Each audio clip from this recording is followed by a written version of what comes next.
Salut tout le monde. Je m'appelle Margot, j'ai 38 ans, et ce que je vais vous raconter s'est passé il y a quelques mois, ici, à Perpignan. Pour que vous compreniez bien toute l'histoire, il faut que je vous plante un peu le décor. J'habite dans une petite impasse, un cul-de-sac tranquille, vous savez le genre de quartier résidentiel, où tout le monde se connaît de vue, mais où chacun vit sa vie. Des petites maisons avec des jardins, le soleil du sud qui tape une bonne partie de l'année, c'est calme. Trop calme, peut-être. Je suis infirmière aux urgences donc quand je rentre à la maison le calme, c'est tout ce que je demande. Mon mari, Julien, est souvent en déplacement pour son travail, ce qui fait que je suis seule la plupart du temps. Après des gardes de 12 heures, à courir partout, à gérer des situations de stress intense, ma maison, c'est mon sanctuaire. Et mon allée de garage, c'est la première étape pour y entrer. Notre allée est assez simple. Elle peut accueillir 2 voitures, pile poil, la mienne et celle de Julien quand il est là. C'est une propriété privée, notre espace. En face de chez nous, il y a la maison de mon voisin. Appelons-le Jack. Jack, la quarantaine, le genre de type qui sourit tout le temps mais dont on sent que le sourire ne monte jamais jusqu'aux yeux. Il a une grande famille, toujours du monde à la maison, des amis, des cousins. C'est la fête en permanence. Au début, je trouvais ça plutôt sympa, ça mettait un peu de vie. Mais j'ai vite déchanté. Tout a commencé de manière très anodine. Un jour, en rentrant du travail, je vois une voiture que je ne connais pas garée dans mon allée. Pas sur le côté, non. En plein milieu. J'étais fatiguée, j'avais juste envie de me poser. Et là, je ne pouvais même pas rentrer chez moi. J'ai klaxonné une fois, doucement. Jack est sorti de chez lui, avec son fameux demi-sourire. « Ah, Margot! Désolé, c'est mon frère. Il vient de passer déposer un truc. Il en a pour 2 minutes, promis. » J'étais un peu agacée. Mais bon. C'est la première fois. On ne va pas faire d'histoire pour si peu. Je suis restée dans ma voiture, j'ai attendu. Les 2 minutes se sont transformées en 10, puis 15. Finalement, son frère est sorti, m'a fait un petit signe de la main sans un mot d'excuse, et il est parti. Jack m'a lancé un « Merci pour ta patience » avant de rentrer chez lui. J'ai soupiré, j'ai garé ma voiture, et j'ai oublié l'incident. Je me suis dit que était une erreur, un manque d'attention ponctuel. J'avais tort. Était le début d'un long, très long calvaire. Une semaine plus tard, rebelote. Cette fois, était la voiture d'un de ses amis. Je rentre. Elle est là. Je sors de ma voiture, je vais sonner chez lui. Il ouvre, l'air surpris de me voir. Je lui dis, poliment mais fermement. « Jack, il y a encore une voiture dans mon allée, je ne peux pas me garer. » Sa réponse ? Ah oui, c'est juste un pote qui est passé me rendre un service. Il repart bientôt. Tu peux te mettre dans la rue en attendant, non ? Le ton sur lequel il a dit ça comme si était moi qui étais déraisonnable. Comme si lui demander de libérer ma propre allée était une faveur immense. J'ai insisté, un peu plus sèchement, et son ami a fini par bouger sa voiture, en râlant un peu. À partir de ce jour, c'est devenu une sorte de jeu pour lui. Mon allée était devenue le parking annexe de la famille de Jack. La situation a vraiment commencé à m'user les nerfs. Il y a eu des dizaines d'incidents. Parfois, ça était juste pour 1 heure. D'autres fois pour une après-midi entière. Chaque fois que je disais quelque chose, Jack me sortait son sourire en coin et une excuse bidon. On ne pensait pas que tu rentrerais si tôt. C'est juste pour décharger des trucs lourds. Ma femme va la bouger tout de suite. Mais le tout de suite pouvait durer une éternité. Le pire, était quand je rentrais de mes gardes de nuit. Imaginez la scène. Il est 8 heures du matin, j'ai passé toute la nuit aux urgences, je n'ai pas dormi, je suis sur les rotules, physiquement et mentalement. Tout ce que je veux, c'est mon lit. Et là, une voiture inconnue trône fièrement à ma place. Parfois, je n'avais même pas la force d'aller sonner. Je me garais au bout de la rue et je rentrais à pied, le cœur lourd de colère et d'impuissance. Alors, épisode qui m'a vraiment marqué, était un soir où j'avais fait de grosses courses. Il pleuvait des cordes, une de ces averses d'automne qui vous trempent jusqu'aux os en 30 secondes. J'arrive devant chez moi et bien sûr un énorme pick-up qui n'appartenait évidemment pas à Jack était garé en travers de mon allée. J'ai dû me garer à 200 mètres de là. J'avais 5 sacs de courses remplis à ras-bord. J'ai fait plusieurs allers-retours sous la pluie battante, portant les sacs à bout de bras, les larmes de rage se mélangeant aux gouttes de pluie sur mon visage. En passant devant chez Jack, je l'ai vu à sa fenêtre, en train de me regarder. Il n'a pas bougé. Il n'a rien dit. Il m'a juste regardé galérer. Ce soir-là, j'en ai parlé à Julien au téléphone. Il était furieux. Il voulait appeler Jack, lui passer un savon monumental. Mais je l'ai retenu. Je ne suis pas quelqu'un de conflictuel, et l'idée d'une guerre de voisinage me terrifiait. Je me disais que ça allait finir par se tasser, qu'il allait comprendre. Quelle naïve j'y étais. En réalité, mon absence de réaction forte ne faisait qu'empirer les choses. Pour Jack, mon silence était une autorisation. Ma patience était une faiblesse. Il avait compris qu'il pouvait faire ce qu'il voulait, que je finirais toujours par céder pour éviter l'affrontement. Il ne me respectait pas. Il ne respectait pas ma propriété. Pour lui, J était juste la voisine un peu trop gentille qui râlait 5 minutes avant de laisser tomber. Et puis, il y a eu ce fameux vendredi soir. Le vendredi qui a tout changé. C était une journée particulièrement horrible à l'hôpital. On avait eu un gros accident de la route, C était le chaos. J'ai fini ma garde de 12 heures, complètement vidée, à la fois physiquement et émotionnellement. Je n'avais même pas eu le temps de manger. En rentrant, je me suis arrêtée pour prendre un plat à emporter. Un truc simple, des nouilles sautées. Je rêvais juste de m'asseoir sur mon canapé, en tenue d'infirmière, et de manger en regardant une série stupide pour décompresser. C était mon petit rituel de survie. J'arrive dans mon impasse, la boîte de nouilles encore chaude sur le siège passager.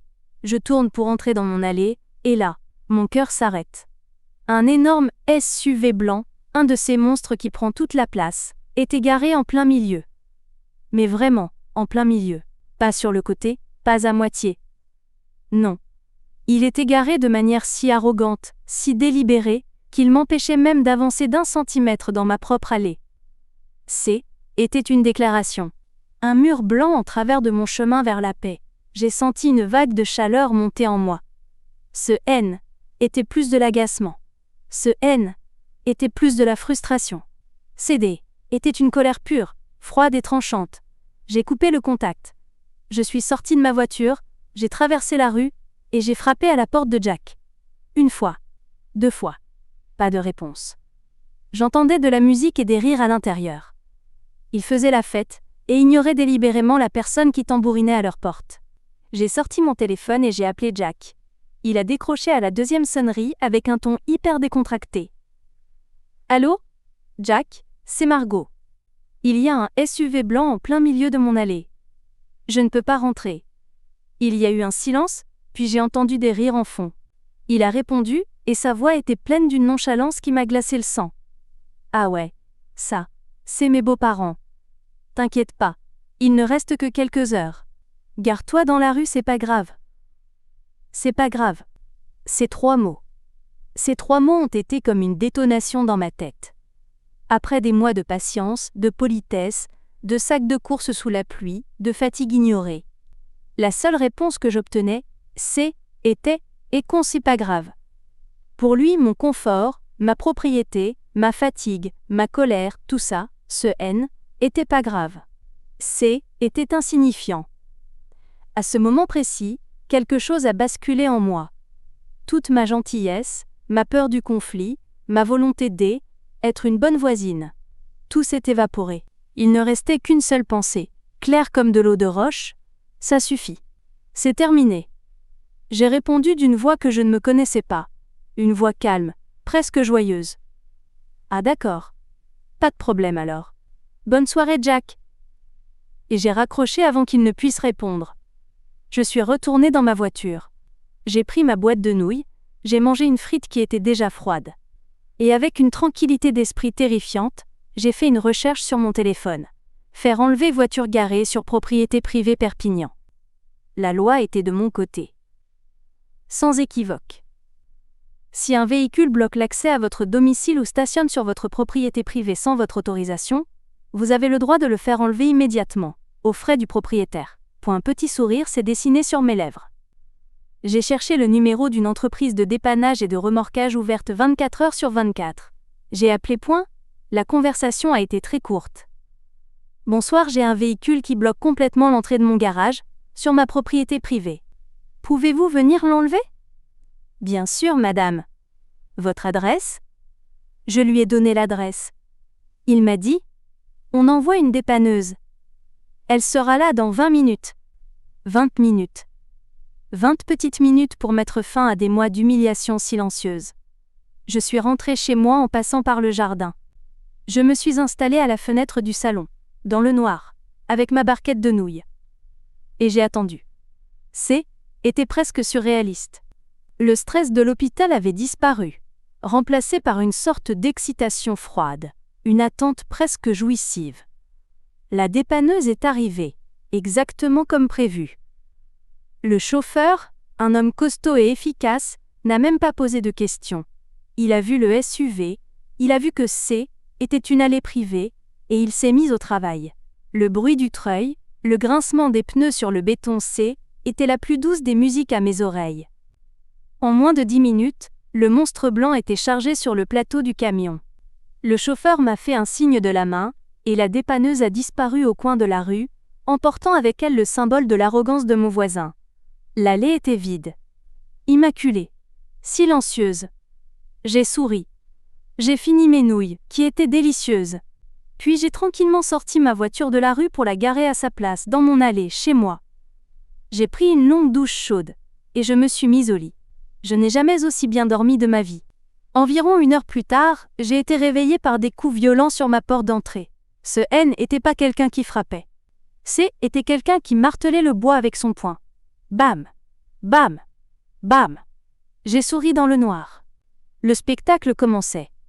J'ai enfilé un peignoir, j'ai allumé la lumière du couloir, et j'ai ouvert la porte, affichant un air endormi et innocent. Jack était là. Son visage était rouge écarlate, ses yeux sortaient de leurs orbites.